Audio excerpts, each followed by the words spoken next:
Two more stops left on the road to the Porsche Tag Heuer Esports Super Cup, and the chasing pack heads to the Belgian forest for the penultimate race in a qualifying series. 20 spots on the grid are up for grabs, and only the Welshman, Charlie Collins, has put one hand on his World Championship license. And for the 19 others currently in a qualification spot, only 5 have previous Super Cup experience. Rookies hungry to get their own taste of the World Championship competition and the chance to fight for their share of $300,000. Hello and welcome to RaceSpotTV for coverage of the 4th round of the Porsche iRacing Cup Super Sessions that will determine our grid for the next World Championship competition. My name is Arjuna Kankipati, doing double duty on commentary and camera work, and I am joined once again by the one and only Paul Smith. And Paul, 2 races left to go, and we head to Spa, and the word on everyone's lips is off tracks. Track limits are always a big factor here. Just go and watch this year's real life Spa 24 hours, and with just 10 laps on the docket, everyone will be rationing their 17 incident points until that final lap and the sprint to the checkered flag. Yeah, absolutely. Hello, everybody, and I'm certainly looking forward to this race. It's going to be very interesting. Yeah, off tracks is the big talking point of the series throughout today, and well, I will say also that a big talking point is about the start of the race as well, because we're on the endurance pit lane, and that means that you're starting down into Eau Rouge and then Radion, one of the trickiest parts of the circuit to get right, and when you're on cold tyres and cold brakes, these drivers are going to have a very tricky time through there.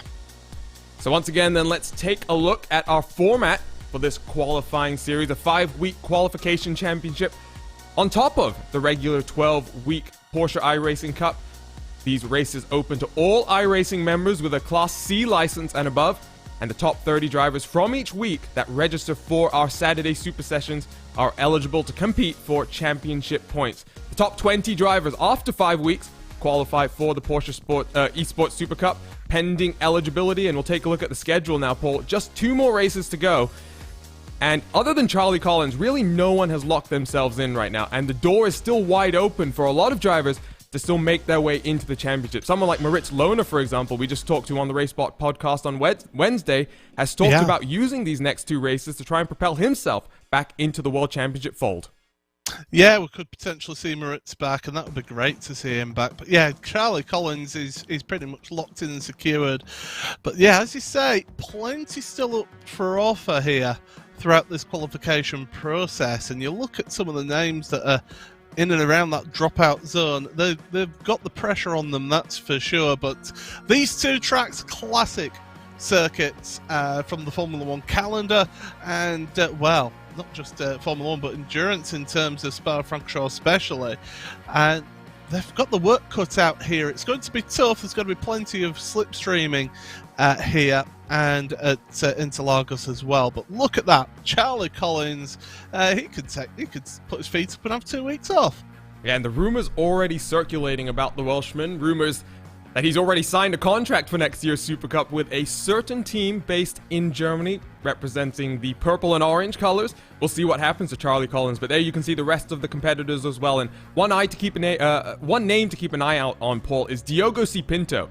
He was also part of SimRC, but he's recently joined the Williams Esports team and trying to make a run at the Super Cup along with a lot of his teammates. Yeah, certainly. So you got Pinto, you got Moreno Sarica, Josh Thompson as well, who's just outside the top 20 at the moment. He's trying to get in as well. So Williams Esports have a lot of drivers involved in this qualification. It'd be great to see a load of their drivers get into that World Championship next year and really put the cat amongst the pigeons.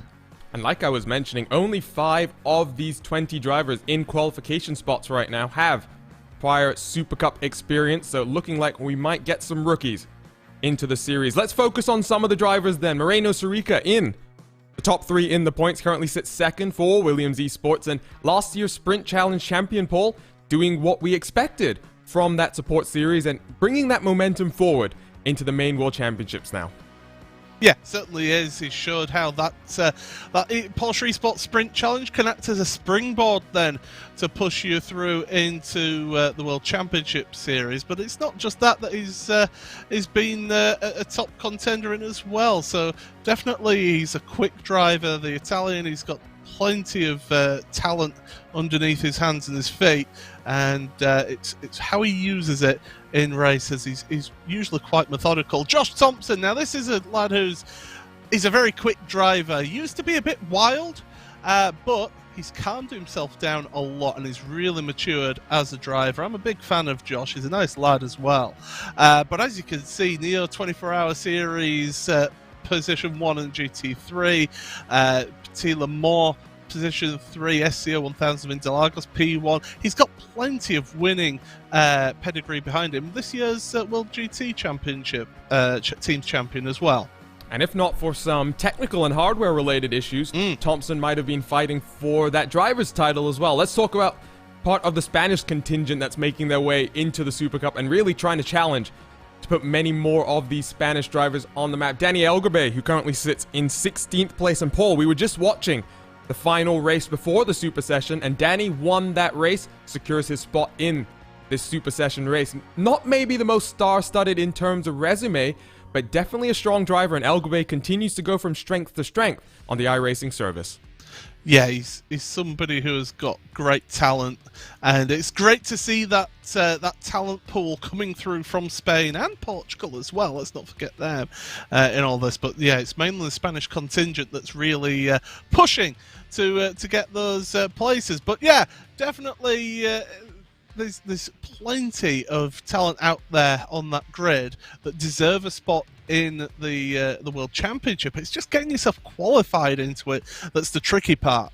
And so let's talk about it. You talk about the track that we're about to see some racing at. You mentioned it right off the start. We're using the historic classic layout, which means turn number 1, not La Source, but right off the start, car is going to be heading downhill in towards Eau Rouge and Radion. That is going to be a crucial thing for drivers to make sure they do not get involved in any lap 1 incidents.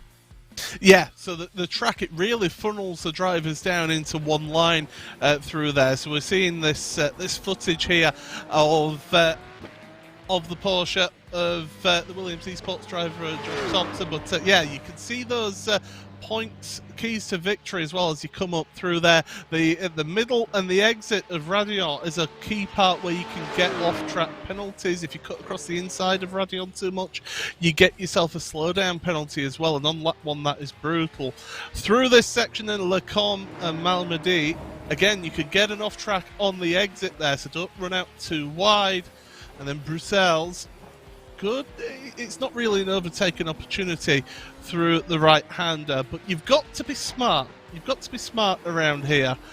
You've got to play the percentages and really think about it. The exit of Jackie X Corner, a place where you can easily pick up an off-track penalty, and that has been the big talking point here, Arjuna, all the way through this week's qualification process.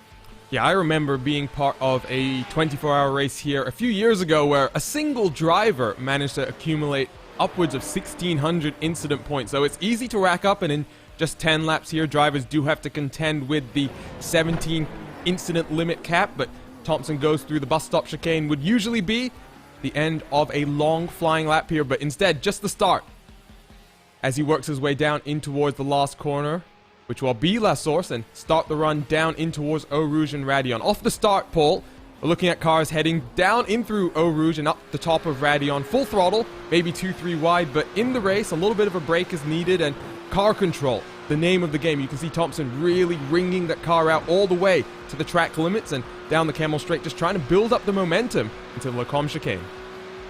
Yeah, you've got to carry that speed. It's an uphill section, is this. You don't believe it when you see it on TV or when you're in the sim. But when you're out there at the circuit, and I'm lucky enough to have been here twice, it is quite a steep uphill up to Le Combe. So that means you can brake later than you would expect normally into Le Combe. Down into Bruxelles, quite the drop here, so you've got to brake a little earlier. You can either hug the inside or try and V off the hairpin there, and then through Jackie's corner, the left-hander, up over the curb on the exit. And again, plunging downhill. This is incredibly steep down here into Pouhon, the double apex left-hander. Important not to run wide through the first part of Pouhon to get the apex the second one out over the curb. Get the car to the left ready for the Fania, or Piff Paff as is also known here, through the right, then the left. And then you're coming into tricky couple of corners that set you up for the backstretch. So Stavolo, right-hander, get over the curb, really monster the exit curb there, and then Campos, the right-hander again. Carry that speed all the way now as you head towards Blanchimont. Keeping it absolutely flat out, you'll give it just a little bit of a dab of brakes, maybe down a gear as well as you enter Blanchimont right here. Get the nose in. Don't let it run too far out wide or you'll get an off-track penalty. And then onto the brakes. Bus stop chicane. It's not the end of the lap, this. Keep it over to the right if you can to try and open up the left here. And out. Normally that would be across the line, but of course we've got one more corner, which is La Source. Brake early. You think that you can brake quite late into here, but you have to brake early. Get yourself into the corner, then onto the power, nice and early for the drive down to the finish line. And pit entry then opens up on the right-hand side as Thompson crosses the line to complete a lap here at the Spa-Francorchamps circuit. It's a fairly lengthy one, Paul. I think it's 2 minutes and about 1 second are what we're looking at in terms of our qualification times. Let's take a look quickly then at our track map, because the Super Session has just gone live. Cars heading out on track for practice. Qualifying coverage just about to get underway, but 7 kilometers is this track length, Paul. 19 turns, and like we're talking about, track limits going to be crucial. That's a funny looking Spa-Francorchamps, that's similar. But anyway, as we will discuss Spa-Francorchamps itself then, as technical issues, it's a live broadcast, these things happen. But yeah, it's a 7 kilometer lap. You have to get out the pits and get on with your lap time as quickly as possible here in this session, because you've only got 8 minutes and you've only got 2 fast laps, but in some cases you might not even make the end of that second lap, because in the qualifying here in this series, once the time strikes 0, that is it. You cannot finish the lap that you are on here. So these drivers will be absolutely on it coming out the pits to get themselves ready into what could potentially be their only lap time here in qualifying. Well, before we get to the qualifying pictures, let's take a look then at a season recap of last year's Porsche Tag Heuer Esports Super Cup as we look forward to another season of Super Cup action. 40 of the best sim racers. $200,000 on the line. Who will rise to the challenge? This is the Porsche Tag Heuer Esports Super Cup. Porsche Tag Heuer Esports Super Cup by iRacing 2020 is on. Joe is going to claim victory. The race gets underway and a good strong start Barcelona weekend for Max Benecchi. Main race here at Donington. Contact between the two of them. Third win of the season, is second in a main race. Looks like a good launch off pole position for the first time in his career to Alejandro Sanchez. Sebastian Job. Alejandro Sanchez 47, and I guarantee there is a 22 car there. Is that going to work? He's on the curbs. No, and here up the inside goes Rogers. Josh Rogers wins. That was an epic battle. We are underway for 30 minutes at Brands. Sanchez and Job, they make contact through Druid. Josh Rogers wins at Brands Hatch. Can he keep it on the island? No. Sanchez is off. Can he hold it? Oh no. And they are both off. Pole, he won the sprint, he won the main race, and start the long, breathless, power-sapping climb. 27 still in front, no 22. Gets on the grass, drifts out wide. Cohen's bike does. Sebastian Job, it'll be win number 6. And we are away here at Le Mans. Gets a little bit tighter. P2, P1 in the championship, P1, P2 in the race. Joshua Rogers finishes with the race victory. That shows how tight the margins here. Job is where he needs to be. Not going to let it go. Well, a big crash at the front at the second chicane. And that's going to be one of your championship contenders. It's all over. Graham Carroll, he is going to claim victory. Sebastian Job, a British driver, wins a world championship.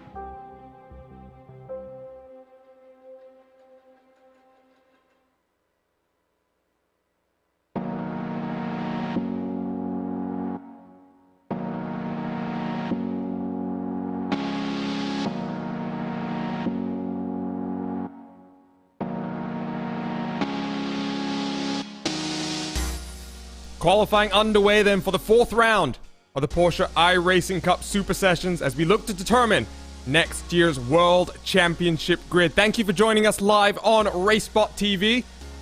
My name is Arjuna Kankipati, joined by Paul Smith for this one, Istvan Ballo, and TrackCams22.com for all of our track cameras.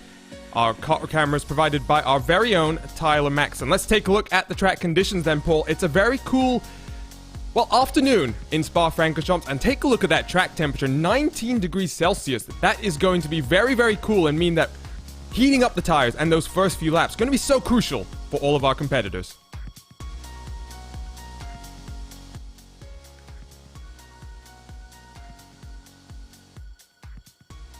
As Paul is also experiencing the wonders of live TV. Paul, do we have a copy on you now? Oh yeah, we have a copy of me, absolutely. But yeah. These drivers, it's going to take a lap or two for these tyres to really come in and get themselves some heat into them. So it will be a little bit tricky out there the first couple of laps. But yeah, you see then Charlie Collins, it was lap times are coming in. Look at that moment on the exit of Radior. He realises it and bails. Does just Jamie, but Charlie, sorry, should I say. But yeah, really, times are coming in thick and fast. Some drivers have got out there and are able to get a second lap in, which is crucial here because, as we mentioned in the pre-show, those off tracks, if you so much as get a 0x in the qualifying, that means that your lap is not counted. So you've really got to be careful here in qualifying. Look at that, Thomas Tetteler, one of your drivers who did run in the Porsche Tag Heuer Esports Super Cup last year, or this year should I say, trying to qualify again and finding himself in a really good position here in this race. And Tatula sits 7th in our qualification standings right now, so an impressive result for the Finnish driver would see him return to the World Championship for what would be a 3rd consecutive year in the Porsche Esports Super Cup. He heads down through Pujon, though. Currently sits 2nd. Lasse Back, by the way, has abandoned his qualifying run. Everyone else still out there on track. So Tatula works through the Piff Path section towards the long run that will lead him down towards Blanchimont. Other drivers to keep an eye out, by the way, for Zach Campbell. Where is the young Georgian? Sits 8th in the standings right now, Paul. And for our race 1 winner, it's been a tough couple of rounds, but Campbell still got a few opportunities here to really secure his World Championship license. But it is going to take some determined driving from the Apex Racing team driver.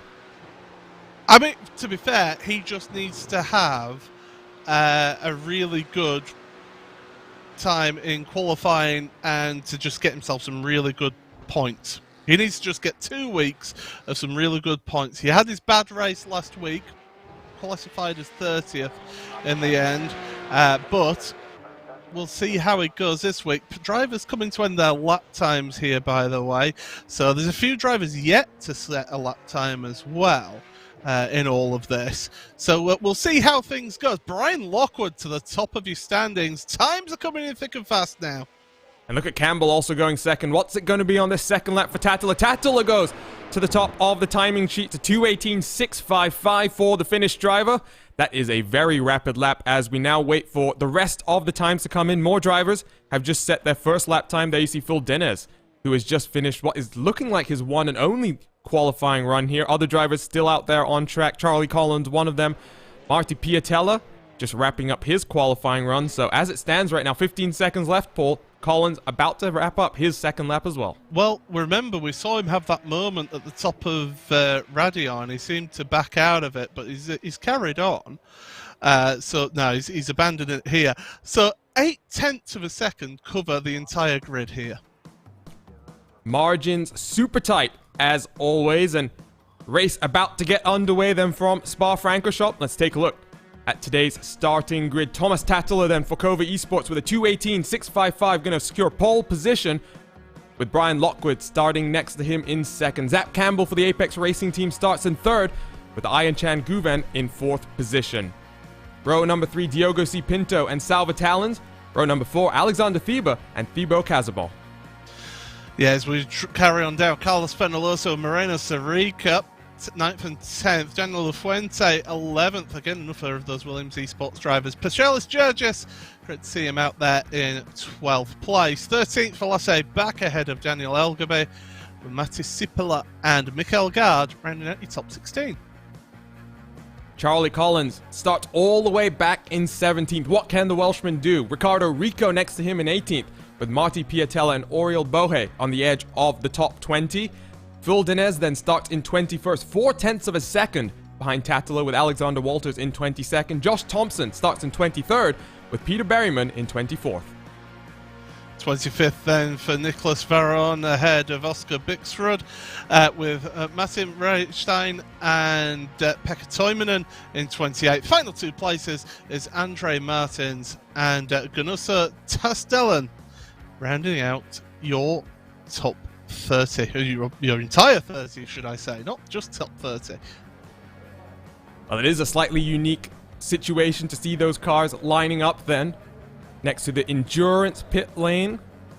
Remember, live timing and scoring is available on timing71.org. Head over there to follow along with your favorite driver throughout today's race. Cars all on the grid then, and we are just moments away from kicking off our penultimate race in the Porsche iRacing Cup Super Sessions as we qualify our World Championship drivers for another year of competition. Green light in the air, and we're away. Tattler with an impressive start, but from third position as well. A very good start for Zach Campbell as he tries to leapfrog his way up into second place. Slots into line though, too wide further back. Are we going to have a big issue through Eau Rouge and Radion? They're all fatting up through the top of the hill, but for the first time, Paul, seems to be fairly clean. Yeah, that's better than the last chance qualifier that we just saw before this. You've got a battle for race lead. They're going 3 wide. Zach Campbell, Thomas Tattler and Brian Lockwood. We've got an incident further back involving Salva Talons. He's around, I can tell you on my timing screen. So he's had drama. You see him just in the background of the shot there as we carry on through the exit of Malmedy down to Brussels for the first time. And these drivers, they are on the ragged edge. Cold tyres, don't forget. They're a bit tentative in these opening stages. Guven! Aichin Guven in the wall. And that's going to cause a chain reaction. One of the Williams Esports cars in the wall. More carnage. 2 of the Williams Esports cars. One of them gets sent into spaceship status there. Oh my word, that is a big incident at the front of your fuel as Guven tried to dice his way to the race lead. But the rest of your cars filing their way down through Pujon. We'll take a look at some replays at the end of lap number 1, but top 5 as they stand. Tattler, Lockwood, Pinto, Campbell, and Theba. There was a lot of action there, Paul, as they worked their way past Lecombe. Oh, I tell you what, the ever unlucky Josh Thompson seems to have a magnet attracted to carnage. He was involved in that, so was Oriol Boa as well. And Lasse Bach was the Williams car that you saw. Phil Dennis, Alexander Volters as well. But good start at the front of your field, though, because Tettala is trying to make that breakaway at the front here. Look at his teammate Sippola on the grass as they enter Blanchimont. He's trying to dice it out with Pash Gergis as they work into the final corner, or what used to be the final corner in our traditional layout. This will be second to last corner through the bus stop they file. Too wide. That's Carlos Fenalosa having to defend from Pash Gergis as Charlie Collins in on the fun down the inside of Sippola. He's going to work around the outside potentially in towards La Source, but back out front. Thomas Tattala works through La Source for the first time and leads from Lockwood, Pinto, Campbell, and Thebe as we finish lap number 1 in our 10-lap race. Let's start taking a look then at some of the RaceSpotTV replays. Let's start with what happened to Sal Vitalins here, Paul. It was at the Lacombe chicane, and we catch the end of it here, just spinning wildly through the grass. He got help into that position, I could tell you that, as you go into Lacombe here, onto the brakes, and just the tiniest of touches. But with this car, when you're on the brakes, the back end goes light, and it's so easy to just send that car around. It was Thibault Casabon, one of our previous World Championship drivers, just the slightest of touches. No intention there, absolutely not. But then it was in front where all the action happened. At Changouvin, he was side by side with Zach Campbell going through Jackie Hicks, and it was contact with him. No, it wasn't Zach, I don't think. It was actually the Williams car, the number 3 of Pinto, into the back quarter. And that is what kicks off then the absolute carnage. And they almost went 3 wide down through Jackie Hicks' corner, but there you can see all the carnage. 2 Williams Esports cars mixed up. There goes. I think that's Thompson in back. That was back getting sent into orbit. So that was back going spaceship status. But let's take a look at this one more time, Paul. This was a big one, and fortunate to not have more drivers caught up in it. I think it was a bit ambitious. You had Campbell looking down the inside of Pinto, which then forced Pinto to go deep onto Gouvin, which caused the initial incident there. And well, then just carnage, absolute carnage happened after that. So, yeah, we'll have to see what the iRacing stewards reckon to that after the event, because, of course, these races are looked at afterwards by race stewards. So the results of this will only be provisional, don't forget that. And look at all of the drivers here at the top of the running order, taking that off track as they work through Blanchimont for lap number 2. 17 incident points to be rationed out throughout the course of 10 laps. Currently watching Brian Lockwood. 2 of last season's competitors, Paul, at the top of your standings right now. Tattala and Lockwood having a pretty good run. And look at that as well. Thebe on the edge of the top 5. So we talked about 5 drivers in the top 20 as Pinto taking a very alternate line there, reminiscent of those track limits in force in the Spa-24 this past month. But I think it's good to see some of our previous World Championship competitors making a return and trying to re-qualify for next year's championship. Yeah, that really is great to see here, and these drivers giving themselves a great account of themselves as well as they go on. But yeah, really this field, it's kind of split. You've got that big bunch at the front, and then those that were affected by the other issues further down. But yeah, moves there in front as the 21. That is Matti Sippola, battling away with Martins, and look at that to the inside of Malmedy. Martins could get on the power earlier there, but important though, inside line for Sippola, down the inside for Bruxelles, and right behind them, Ganuso is certainly putting the pressure on. This is some great stuff right now. We expected Spa to deliver in terms of close racing action, and right now looks good. Sarika in front in the top 10 as well. Puts some pressure on Casabon, who was involved in that incident with Talons. Down into Lacombe on lap number 1. 2 Williams Esports teammates stacked up right now, 7th and 8th. Both of them, Sarika and Lafuente, sit in the top 10 in points. So looks good for Williams Esports. Thompson and Back may have had issues earlier, but Sarika and Lafuente putting themselves in a good championship position, along with brand new team signing, Diogo C. Pinto. He was involved in that contact with Gouvin, but currently sits in 3rd as he tries to work his way into the World Championship ranks, and looks quite good then for Pinto as he tries to chase down Lockwood and Tattala. Unlike Paul, the last few races that we've seen, Charlie Collins has basically run away with the race win. this time around, a bit more pressure being applied by second and third place. Tattler unable to really run away right now. Charlie Collins, by the way, is +7 positions out of all that shenanigans, so he's really having a good time of it. Zach Campbell then with Alexander Thiebert behind.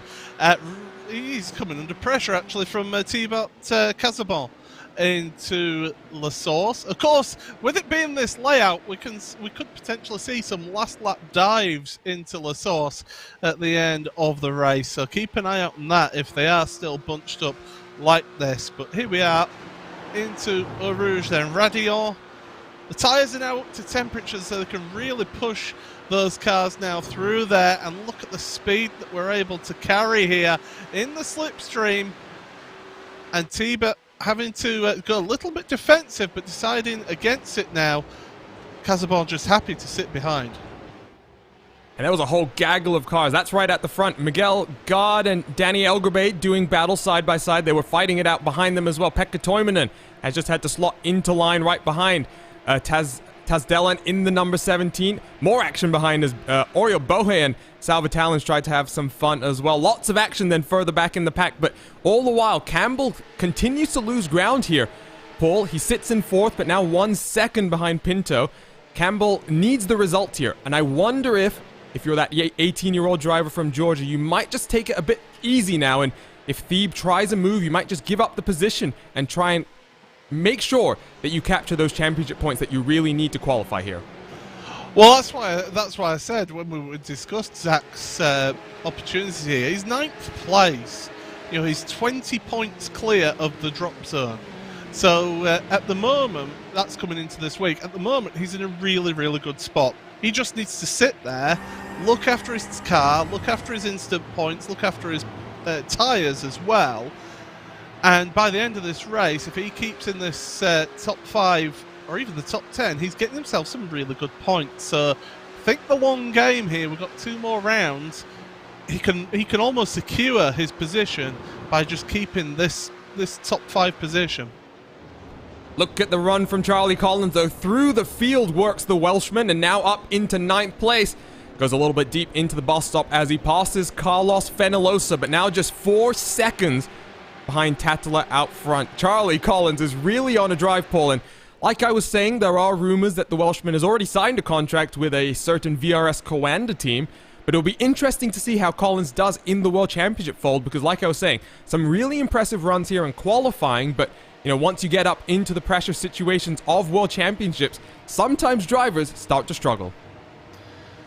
Yeah, especially if you might shine as somebody who has got an immense amount of pace and talent in this car in the SimRC.de outfit, but when he gets into that, or if he does get into that VRS Coanda Sim Sport team, then he's really got to be careful. We've got an incident in the background there. That's the 17. Oh, Tasdelen. Well, what on earth happened there? One went into the other. It's a matter of who did what. So look at both of these drivers just trying to squeeze each other, and oh, that is clumsy there potentially from Toyman and Paul. Not sure how you see that. I'm sorry, Pekka, but you've got an entire left-hand side of the track. You really don't need to squeeze your driver, especially when you're racing in sim racing. Give that little bit of space.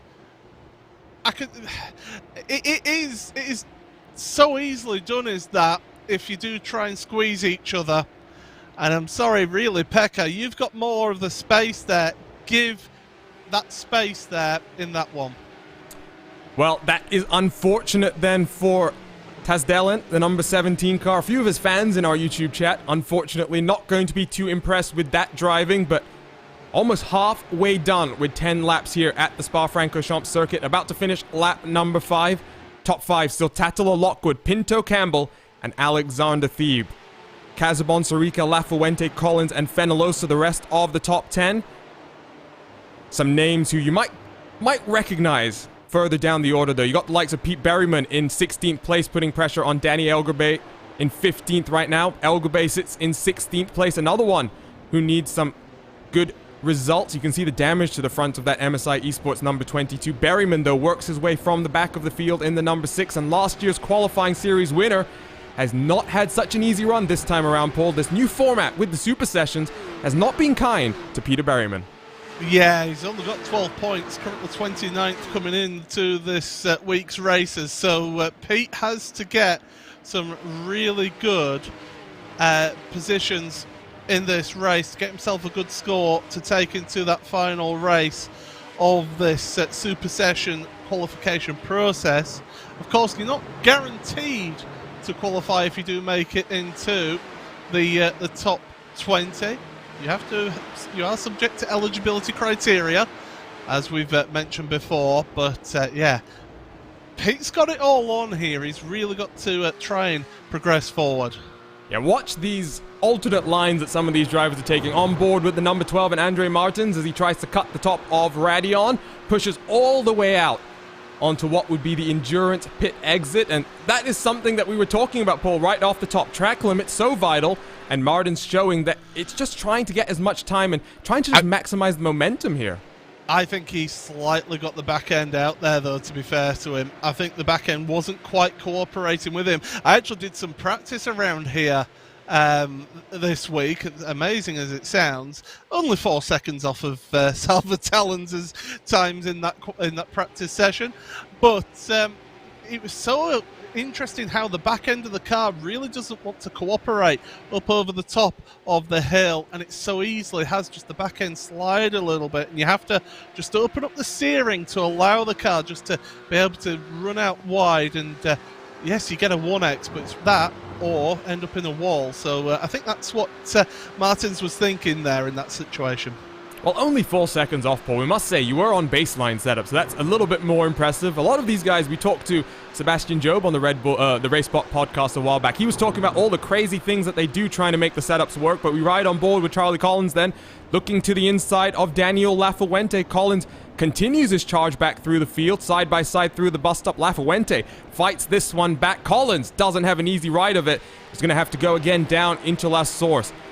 Already got the run, though, trying to poke his nose to the inside of the corner, and I think Lafuente has to give this one up and just concede as he's going to try and over-under, potentially set up on the run down into the Lecombe chicane. What a fantastic run it's been, though, for Collins in this race, Paul. It's not just those last 2 races. He's shown that if he doesn't have the qualifying performance, he's got the ability to work his way through the field, and in such a close competition like the Porsche Esports Super Cup, that is a vital skill and something that I'm sure his potential employers will be looking at with great interest in. Yeah, plus 9 positions here in this race, so really doing a good job in that car, and that's part of the skill set that you need in the Porsche Tag Heuer Esports Super Cup. You've got to be able to overtake and work your way through packs of cars. This is the closest racing in a World Championship for Road Series that you'll see pretty much anywhere in sim racing. Oh, we've got a car that's run out wide, by the way, on my timing script. Pekka Toivonen has had an issue at Malmedy. He's headed up back. He's going from bad to worse for Pekka. So yeah, he got involved in that incident, and now, oh, little touch perhaps. Gets out on the gravel, but does keep out the wall. Yeah, let's take one more look at this maybe and see. There was contact made, but I think that's Salva Talens there, Paul. You can see the number 13 as Toivonen with a slightly defensive line on the entry into the Lecombe chicane, just covers off a potential move. Talens with a little bit more momentum, and yeah, there is that contact. Toivonen gets sent off into the outside. Fortunately, though, that's a very common place to see cars making mistakes. Not into the tire barrier, so Toivonen going to get back out onto track at the very tail end of the field. We jump back to the live pictures, though, Paul, and look at this. Pinto and Lockwood putting the pressure onto Thomas Tattler out front. Campbell behind as well, continues to close the gap. So Tattler, as Lockwood now to the inside, in towards the bus stop chicane. This is going to be a fight all the way to the checkered flag. They don't need to do this, though. That's the thing. They don't need to squabble over each other because they're going to slow each other down and allow Zach Campbell, Alexander Tiber. Look at that queue of cars that's waiting behind them here. They don't need to fight. Work together and you keep yourselves in these positions. Then go for it on the final lap. But I was laughing at the rather liberal use of the runoff area at the exit of Blanchimont. But these drivers taking that calculated risk there as they go across the line. 3 laps to go then. And one thing, talking to some of these drivers, it wasn't about making sure you had 16 incident points at the end of the race. It was all about having 12 or 13 incident points, preferably 12, on the last lap to avoid any 4X. Look at that.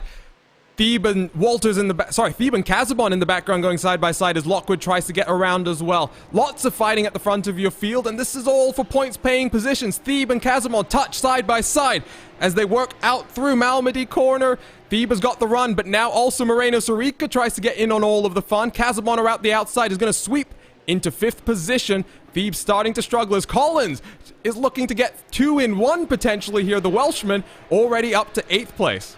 That reminds me of that first year of the Porsche Esports Super Cup, which was Tommy Erskard and Patrick Holtzman on the final lap of the race then. That reminds me of that then, going side by side into Lecombe and Malmedy. It shows that you can go around the outside there, but you've got to have the cooperation, and that's exactly what Casabon and Thebe did there. But Moreno Sorica, he's thinking, oh, we could pick up some cheeky points here. And Charlie Collins, well, he's just having a blast out there. Yeah, well, Charlie Collins is the only driver that does not need to race in this or the next one and to still have a World Championship license secured. But the Welshman doesn't want to have it easily. He wants to have some fun, up in 8th position right now. And I think he'll be looking at Casabon in that 5th position as an opportunity to get another top 5 result. Battle out front continues to close on in as well. Look at those top 3, and Campbell all the while just peeks his nose at the back, trying to keep in with the gap as Lockwood closes up under braking into the bus stop chicane. Lockwood looks like he's got some speed here, Paul, and he's been someone who's always had the pace, but sometimes slightly inconsistent. The driver from Florida in the 15 looking a lot more consistent, I think, this time around in the qualifying series than maybe his performances in the full World Championship were in that last season. Yeah, it was a learning curve, I think, for Brian last season in the World Championship, and yeah, he had that really solid, fantastic opening round of the championship, but then just couldn't quite commit the same level of testing and practice towards the rest of the season. But Pinto actually is up ahead of Lockwood, and Lockwood is dropping down. He must have a slowdown. Yes, he does. And still slurving that as Casabon goes around the outside. Lockwood tries to pinch him off, tries to fight it back, and Casabon's going to slide through the grass. This is what we saw with Rogers and Beneke. Casabon managed to avoid any contact, but Charlie Collins uses that as an opportunity to make his way up into 6th position. Big crash in the background, Paul. Yeah, Jurgis Berryman is one of those. Ricardo Rico was involved in that as well. So huge implications in terms of people trying to qualify. But one of those being Pete Berryman, we'll have to wait and see what happens here. Oh, look at that. You're not going to make it through on the grass. Cuts back again. Oh, that was a separate one then.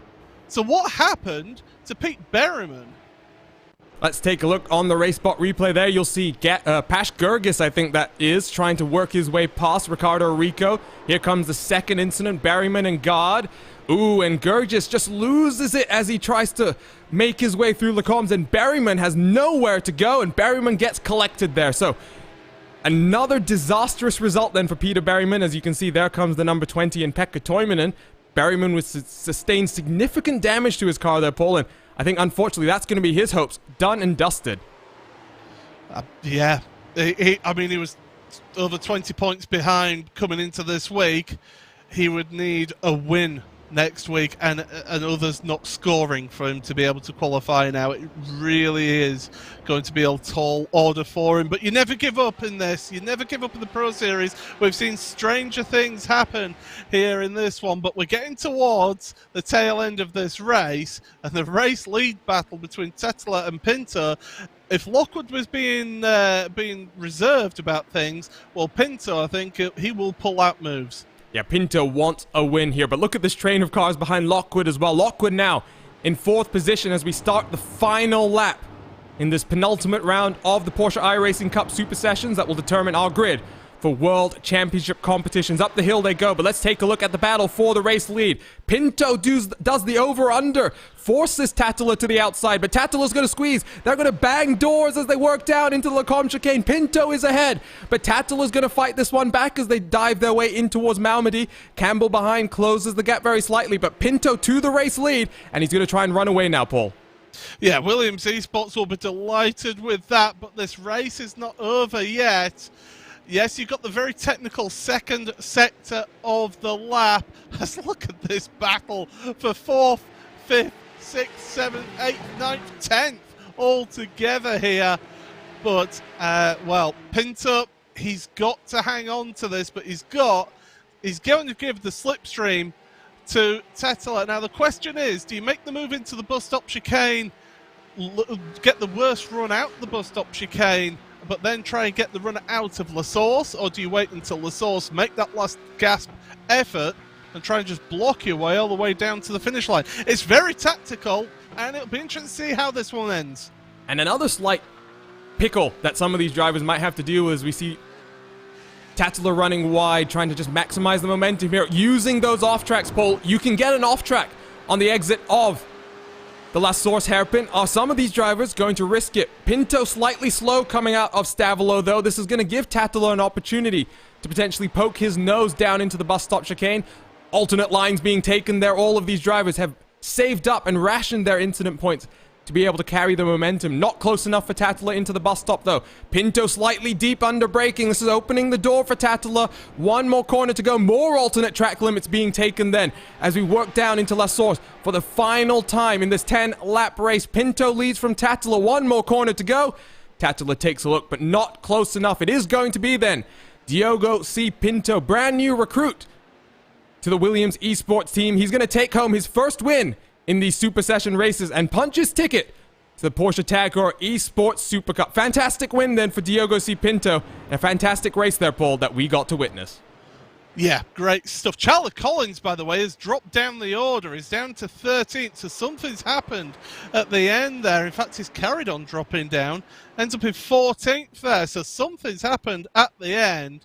Thomas Tattler giving congratulations to Pinto there at the end. But, yeah, Charlie Collins, I don't know what happened at the air, whether he just lost control into the final hairpin or whatever happened. Is we're going to get some reverse work there. But let's have a look then. So Charlie Collins is battling with Alexander Tiber in towards the La Source hairpin. Down the inside. Oh, does he just... Oh, well, we'll lose him for a second. Oh, and then there's a tiny bit of contact. Oh, just nudges the wall. So that's what happened to the Welshman, though. But nevertheless, a very, very impressive drive through the field, Paul, proving that Collins can't just do it from the front. Even when qualifying doesn't go his way, he will still be a force to be reckoned with. And there you can see some more reverse action as Diogo Pinto works his way in towards Pruhon the wrong way, being chased by Alexander Thieb. These drivers having a bit of fun, Paul. This is all about serious business. $300,000 on the line, but nevertheless, it is a fun community, and all of these drivers recognize that they are part of the competition now. $200,000, but yeah, these drivers, you think of the NASCAR series, but that's okay. Yeah, it's so serious, and you put so much effort into this series that you've got to have a little bit of release right at the end. And if you're the winner, then, well, there you go. You might as well have a bit of fun once the session has gone official, which it has done. So, results are final for now. Pending any post-race investigations, the iRacing stewards will take a look then before they confirm these race results. But for now, Diogo C. Pinto is the race winner, taking the win from just 0.3 of a second from Thomas Tattler and Kova Esports. Zach Campbell returns to the podium and effectively punches his ticket to next year's World Championship for the Apex Racing team. Brian Lockwood, with that late race slowdown, drops to 4th position, with Alexander Thieb and Thibaut Casabon, previous Super Cup competitors, right behind him. Moreno Surica also charges towards next year's Super Cup alongside his teammate Daniel Lafuente. Carlos Fenelosa then in 9th position, and Marty Piatella will be in 10th. So look down the order then. Michael Gard 11th, ahead of Danny Algabe, who was happy to get himself qualified into this one. Matti Sippila, 13th, and Charlie Collins, well, he'd had fun out there. He's +3 for the end result, but I think he would have preferred to have been up there in the top 5. Maxim Reimstein in 15th place ahead of Andre Martins, who had gained quite a few positions, 13 positions in the end. Salva Talon's not the best of days out there for him in 17th, ahead of Nicholas Veron, with Oscar Bixrud and Pekka Toivonen. Few issues for Pekka there today, down in 20th place. While Nicholas Verone, a British F3 race winner, takes home our real-life race driver class of competition, because as we take a look at the final 10 competitors, there you'll see Phil Denez and Ayanchan Guven, 2 drivers compete in the real world, trying to make their way into virtual competition as well, struggling a little bit with that one as we see the Williams teammates coming down across in towards La Source. Ricardo Rico then finishes in 21st, Ganoso Tasdelen in 22nd, Oriol Bohe in 23rd, Peter Berryman all the way back in 24th, last car on the lead lap, Pash Jurgis finished in 25th, he had to tow with 1 lap remaining in the race. Cars who didn't make it to the finish line: Phil Denez, Lasse Beck, Alexander Walters, Ayanchan Guven, and Josh Thompson. So that means, if I'm doing my math correctly here, Thompson is in a very difficult position now, Paul. He came into this race in 22nd with just 30 points on the board. He's going to need a very impressive result next time around, as is someone like Phil Denez, who was sitting in 20th place with 34 points. For this next round from Interlagos, there's a lot of pressure being put on some of these drivers towards the tail end of the field. There certainly is, and I'm constantly refreshing our information here just to see when the standings get updated for you. But yeah, this has certainly been a really enjoyable race to watch. Yeah, there was a couple of instances out there that I think the stewards will want to have a look at there, but definitely been a really good race, and this is one of those instances that I think that they'll have a look at, see if there is a judgment needed here. But you can see it's the 16 car then of Zach Campbell. He makes a look to the inside of Pinto. Pinto gets out of it, gives the space, but that means that Ayachan Guvan is coming across his nose, and that's just the catalyst then for everything that happened following that. And now we'll see the rest of that incident in real time. Watch as Lasse Back is about to get sent into orbit by Alexander Walters. There you can see the contact that just launches back up into the air. But other cars getting involved. Denez was one of those cars involved. Thompson at the front of the picture right now. That's going to be one, I think, Paul, that honestly is going to be hard for race control, because I think it's all going to come down to Zach Campbell and his positioning on the track. Let's try and get an onboard look potentially with Zach here.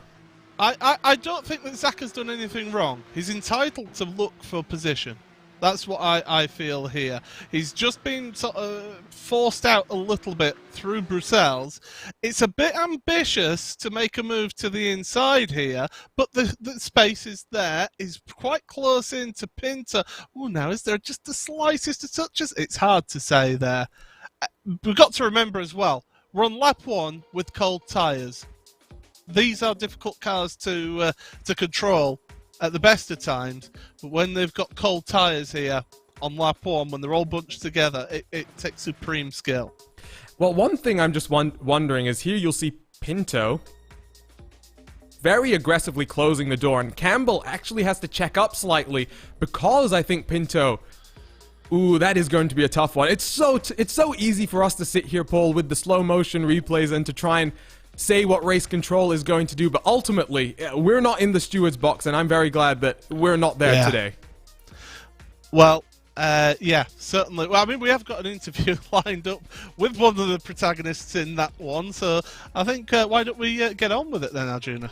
Yeah, so we're now joined by Zach Campbell from the Apex Racing team, and Zach, it must have been a bit of a tough past couple of weeks for you. The last 2 rounds have not been smooth, to say the least, after winning the first round of the qualifications, but you return to the podium and effectively punch your ticket to next year's World Championship. How relieved are you feeling now after that 10-lap race? Pretty relieved. The last 2 weeks have kind of sucked, so really glad to actually have a decent result here. And first thing I gotta say is just really sorry to Ianchin and anyone who got caught up in that first lap crash. I thought I had a lot more room to Pinto there, and just got in the rear of him. So that was completely my fault. Really sorry to everyone in that whole deal, but really fun just to have, you know, besides that, a pretty incident-free race to start, and just over the moon with being locked into next year's World Championship effectively. Well, unfortunately, Zach, while you're locked in, let's just talk about the rest of your team. You are going to join some of your Apex Racing teammates in the World Championship, but Peter Berryman, who won last year's qualifying series, his entire 4-race qualification run has basically been like the last 2 weeks were for you. Frustrating. Talk to us about how he must be feeling, because you, I'm sure, were in the back of your mind feeling a little bit worried about how the last 2 weeks have gone, because ultimately it's not really too much of your control, those last 2 incidents that you were involved with. It was just racing deals, and you know, the competition is so close here that anything can happen, and now that you've managed to get through this race cleanly, it just takes the pressure off going into next week and into August. Yeah, I mean, it takes the pressure off. It's really nice. You know, even if the stewards decide to give a time penalty for that first lap crash, I think we'll still have enough points. I know Pete, it sucks for him because he's had speed every single week, so it's really unfortunate that to see that kind of happen to him.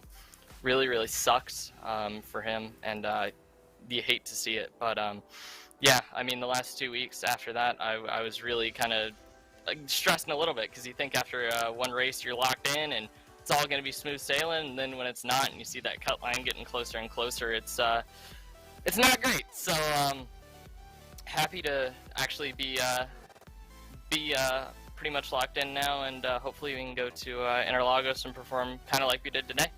Well, I can confirm, by the way, I'm just looking at the standings right now. On 94 points you are right now, so with Marty Piatella in 20th with 39 points, you have locked yourself in effectively pending eligibility, so that is a big relief.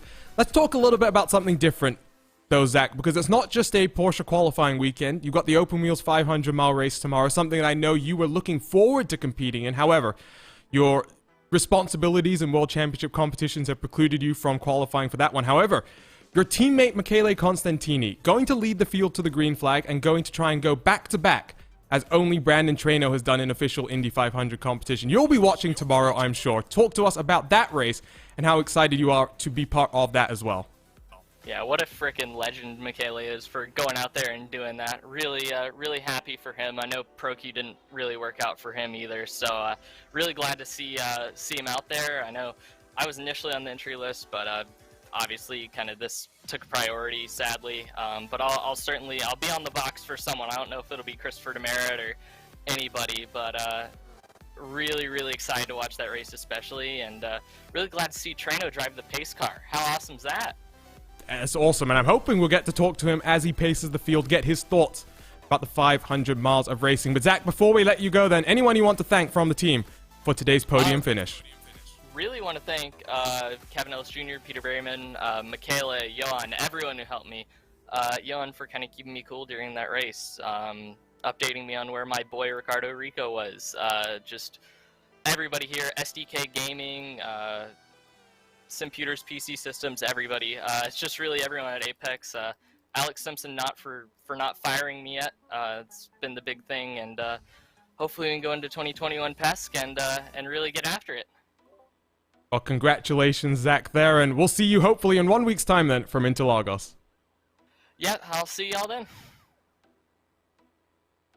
So that was Zach Campbell for the Apex Racing team. And Paul, you could hear the excitement in his voice now. He goes into Interlagos next week, pressure is off, and effectively locked himself into the World Championship pending eligibility. I'm trying to remember to say that as often as we can here, but what a race that was. And even if he does get that slight penalty that he's talking about with that contact with Diogo Pinto and Ianchan Guven, Zach is now effectively another 18-year-old going to be competing in a World Championship in just a few seconds. Yeah, he's got a great opportunity here, and that Apex Racing team, we saw how they've really stepped up this this year in the 2020 Porsche Tag Heuer Esports Super Cup. So we really saw how they were able to just pick it up a gear and really putting some good performances out there. So great to see another fast, quick driver like Zach getting involved there, and hopefully see him in the World Championship next year. I'm just having a look at the points though. It's that bubble at the bottom of the standings of the top 20, should I say. You're not necessarily guaranteed to be in if you're in the top 20. But Riccardo Riccon, 42 points. Matti Piatella, good result for him, finishing in 10th, now on 39 points. He's the man in 20th place. Maxim Ramstein, just been Mr. Consistent in those teens all the way through the qualifiers. 36 points, still on the 3 points behind. Simone Maria Marcheno, he'll be heartbroken that he's not been able to qualify for the Super Session the last 3 weeks. He really needs to get himself into this final race to give himself an opportunity. And that's something we talked about in our first broadcast from, where were we? Circuit Gilles Villeneuve. Yeah. You don't just need to do well in these Super Sessions, but this new format really means that if you don't qualify for the Super Sessions, well, you put yourself in a position where you can't even get points. And I'm looking through the same standings that you are right now. Head over to simracingwiki.com to take a look at the updated point standings for the Super Session. We must thank the entire team over there, but I think you said it right. Maxim Ramstein, 36 points. He's been very consistent. Phil Denez in 23rd place is just 2 points behind Ramstein. He's been a bit more up and down, but last time out came in 7th. That propels him into 23rd. Josh Thompson right behind him, 30 points. There's still a lot of drivers here with the potential to qualify, and I think we're not going to be focusing maybe at the front of the field in next week's broadcast. It's going to be more about that mid-pack, and some of the drivers like Pekka Toivonen, Jack Sedgwick, Riccardo Rico, Marty Piatella, Maxim Ramstein. I'll list off some of the names we haven't mentioned right now. Matti Sipola, even someone like Luis Felipe Tavares is still in with a shot here of getting it. And we talked about Pete Berryman. You noticed he's about 25 points behind 20th right now. Do not discount Berryman. A race win could get him back into the championship. Well, that's it. We know how quick he is in the Porsche. The fact that he won the qualifying series last year shows that he has got the pace in the car. And all he needs is just one really good result to get himself the opportunity. But it's a tall order. He needs to be 100% laser focused on making it into the Super Session, first of all, having a good qualifying session, secondly, and then getting a really good start and getting out to the front. But that final round, Interlagos, it's a classic circuit. You always have incidents either down into turn 1 or down through Curva de Sol down towards turn number 4. Bico de Pato as well is another one where you can see those dive moves made. But slipstreaming is going to be key there through Sector 1 and Sector 3. Absolutely, and I mean, we just finished up the BMW Sim Cup 120 as well from there. Will Vincent and myself were on the call for that. Some fun racing there. Sebastian Job, none other than the defending Porsche Tag Heuer Esports Super Cup winner, wins that race. We'll see what happens at Interlagos this time. 17 laps on the agenda, so a bit longer in terms of the lap count, Paul, and that does mean a few more opportunities. You talk about the different places that you can get passes done at the Interlagos circuit. Well, there are a few different opportunities, and too wide through the infield is something we may see in 1 week's time. Yeah, it's going to be crazy. I think this is where now the desperation does start to show for some of those drivers out there, and they really are going to have to be squeaky clean, but at the same time, they've got to make some moves and got to make them stick, especially those that are on the bubble here. So they've got to be careful, but at the same point, they've also really got to push. Well, it sounds like the story of a traditional Super Cup race. Qualifying always so close. You got to push right off the start and then see where you end up in the race. So that's our schedule then. One more round of our qualifiers to go before we lock in the 20 drivers for next year's Super Cup. Before we go, just a reminder to follow us for more sim racing action. You can follow us at RaceSpotTV across YouTube, Twitter, Facebook, and Twitch. If you're not already subscribed on YouTube, do hit that button. Also hit the bell to get notified every time we go live with another one of our great broadcasted series. So one more race to go then, and Charlie Collins has now been joined by a few other drivers with one hand on the World Championship license for next year. We'll see you in 1 week's time then. For myself, Arjuna Kankipati, I've been joined by the one and only Paul Smith for this broadcast. TV cameras provided to us by Istvan Ballo and TrackCams22.com. Additional car cameras provided by Tyler Maxon. Live timing provided by our partners over at Timing 71.